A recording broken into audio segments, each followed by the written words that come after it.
So I decided to take a few videos, post them on YouTube of my project I got myself involved in here. To make a long story short, I found this particular truck here. It's a 1985 F350 two-wheel drive. I found this for sale. A gentleman had it and it wasn't running. It sounds like something's wrong with the timing gear in the motor, but at any rate, it obviously has a dump bed assembly. It's got the electric over hydraulic pump. The bed is, the outer part of it is a little bit rough, but the underside, the frame assembly, the pump, the tank, the main components are in very good shape. And overall the bed's pretty solid. So to be honest, the whole reason I bought the truck was for the bed, because I have a 1986 F250, heavy duty F250, 3/4 ton, 4-wheel drive. So my intent was, when I looked at and ended up buying this truck, was to put the bed on, take the bed off this and the hydraulic assembly and put it on my 86 4x4 chassis. Well, things have changed in my plans, as these things kind of go sometimes. Not having the opportunity to look this truck over extensively before I bought it, I found out shortly after looking at it and kind of agreeing to buy it with the seller, because I knew he had a lot of people interested for the price he was selling it for. But anyways, as it turns out, this is actually an 85 cabin chassis truck, which there are nuanced differences.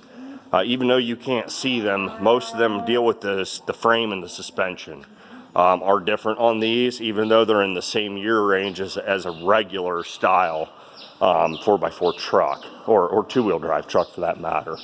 The frames are stronger, to make a long story short. This truck obviously has a dually axle.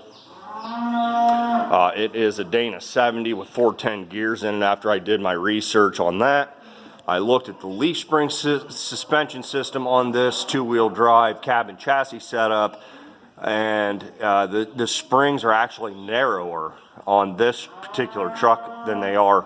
They're 2 1/4 inch wide springs, and they're 3 inch wide springs on my 86. The springs are also from pivot point to pivot point on the cabin chassis truck. They are about 3 inches shorter in length, overall length. So the possibility where I started potentially swapping that axle into my 4-wheel drive based on the suspension differences, and that became pretty illogical, I guess. It just didn't make a whole lot of sense.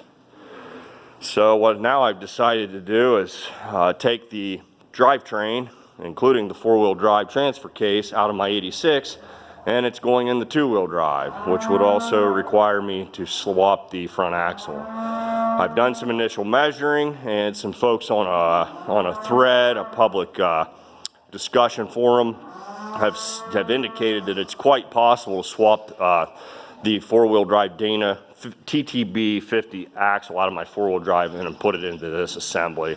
My measurements confirm that. Most everything as far as measurement wise is the same on the front end. The most significant differences I've noticed with the frames between the trucks are from the cab back. That it's going to require some work, obviously. Right now I'm in the process. The engine is ready to come out. Everything's unbolted, everything's unhooked.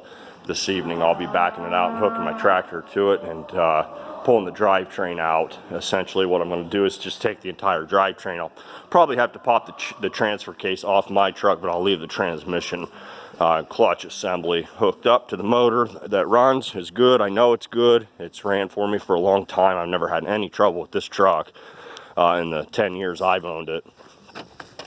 But anyways, here's the 86 truck, and here are the 3 inch wide springs. Different.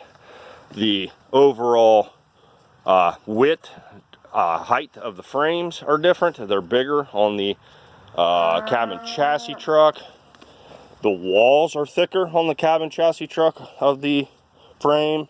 The frame rails are actually wider on the cabin chassis truck, And another additional big difference is between the frame rails. As you can see, from this frame rail to that frame rail, there's about a 3.5-inch difference in width. In other words, this truck here, the 86 standard passenger vehicle, is about 3.5 inches wider from outside to outside of the frame compared to the two-wheel drive cab and chassis truck. So this is the truck that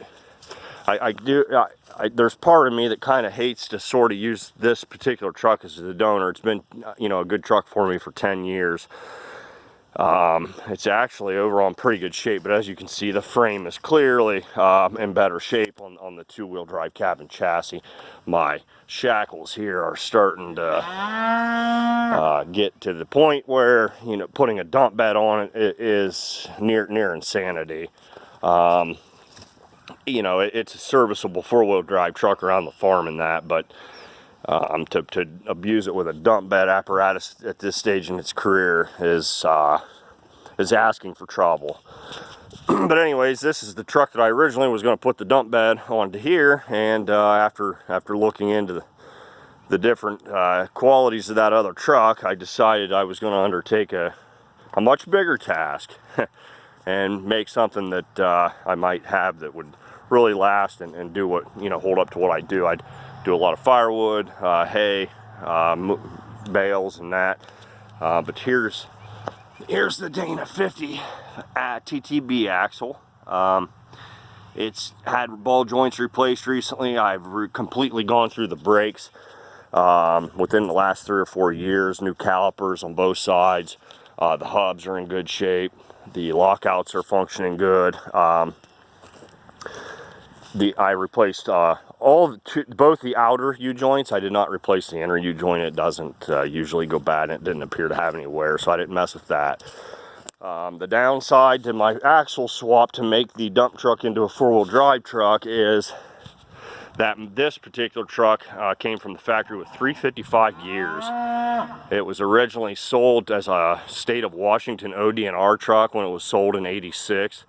So I don't know if that was an option that they chose to have with the 460 motor and the 4-speed with that low of gears for mileage reasons or highway, you know, some highway driving for what it was going to be used for. It does have the Sterling 10.25 rear end, and it is the full floating rear end, as you can see there by the little bit longer and bigger hub assemblies. The axle, I don't think I would have had much qualms in worrying about the dump truck setup and hauling gravel or firewood with. The suspension here would have been concerning. My original goal was to potentially swap the leaf spring, set up the 12 leaf springs with the helpers and put it into this truck, and that obviously changed when I found out everything essentially with that suspension is different. Obviously, with these being 3 inches wide here and the other ones being 2 1/4, all the bracket assemblies would have had to be swapped. I would have had to take the mounting plates off the axle on the dually and put them here, let alone the fact I still would have had a single wheel rear axle on this dump truck. So that was what got me to think about the possibility of actually swapping the axles out entirely. And I thought, well, if I'm going to do that, why wouldn't I just swap the front axle from this truck into the two-wheel drive and have something that would be pretty solid, I think. So I'll post some more videos of this as I get along with the project. Like I said, this evening I'm going to be pulling the drivetrain out of the two-wheel drive, and then the next part of the project will be to get the four-wheel drive into the shop and unhook the transfer case, pop it out from underneath, and then begin the removal of the drivetrain assembly from this truck. The basics of the suspension and axle swap are I will have to take the shackles, the mounting shackles from the front of the front, which would be near the bumper, the rear front.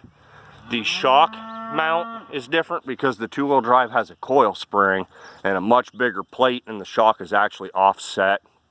So these brackets all on the front appear to be in pretty decent shape on this four-wheel drive. So I'll be cutting a lot of rivets, a little torching, a little punching, a little air hammering. Those brackets will all have to come off, and those assemblies will be mounted onto the two-wheel drive. There are 2 pivot brackets for the independent front axle. They appear to mount in the same spots where the arms mount on the two-wheel drive, the suspension arms. But the brackets are definitely different, the mounting assemblies, but they appear to be in the same spot on the cross member that's under the motor. So I'll be taking some more videos as I kind of move along with this project. The next step is to get the motor out of this, like I said. Then I'm going to pop those pivot mounts out of the cross member of this truck, and I will probably go ahead and put them into the two-wheel drive truck while the motors are out. It appears the rest of the suspension can be pretty easily accessed and accomplished with the motor put back into the two-wheel drive truck, but it does look like it will be a lot easier for me to pop the bolts out because those that cross member goes underneath the oil pan in the engine, so I'll be able to access the bolts much easier once the motor is out of both trucks. So that's kind of where I'm at with it for now, and I'll just keep plugging along. Thanks.